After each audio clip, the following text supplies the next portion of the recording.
not really implemented that much stuff myself, but I mean, we've just continued what like Gareth and the team have been doing in the past anyways, like the rough management, the course management all ties in.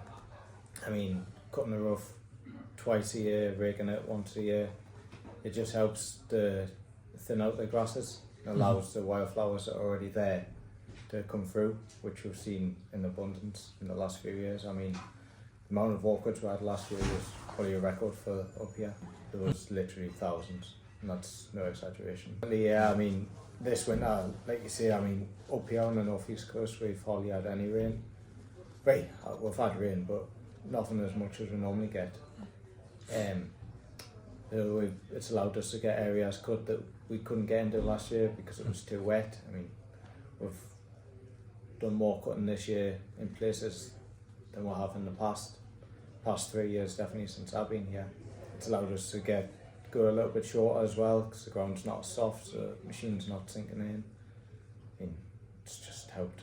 Obviously using the same track all the time, obviously, it just it gets messed up quite a bit and it can get a bit boggy down there. So even if you can just do a little bit will help. I mean, even if you could just do a little bit at the side of a tee or back of a green or even flowers around the clubhouse, every little helps really. So basically just, I've touched on before, cutting the rough, everyone knows in the summer where not to drive and where basically the cutting boundaries, so we don't go into some of the areas that have got such a flower such as the orchids, the primroses, bluebells. Just everyone's aware of where to cut and where not to cut. I mean, some of the bunker backs get left because we've got birchwood trifoil that grow on them, and speedwell, so those bunker faces get left, and Gareth makes sure everyone knows where's to cut basically, so those areas don't get lost, sort of. I mean, obviously you still get a few moans and that, which I imagine you would anyway go, but just I think they're starting to come on board.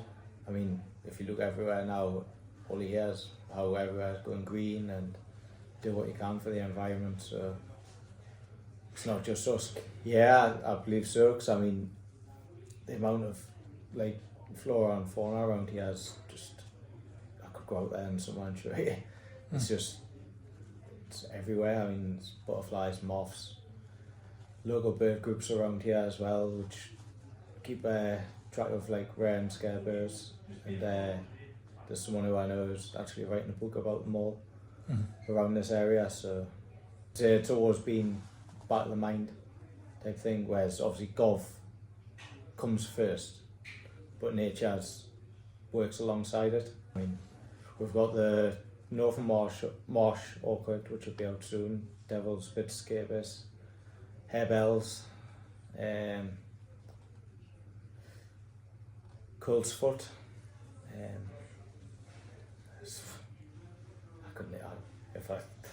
I could send you loads of photos, but foxgloves, there's lots of foxgloves in some of the rough areas.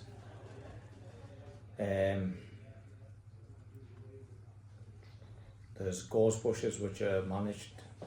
I mean, some are taken out, some are regenerated like in stages to allow blooms, like flower blooms. And I've always had like a passion for wildlife. I mean, I'm keen on my photography and that as well, so wildlife photography is one thing I'm really keen on, so it just seems to come hand in hand. Yeah, definitely, yeah. Always just go out with my dad looking different things and that, so I'd say that's where it started.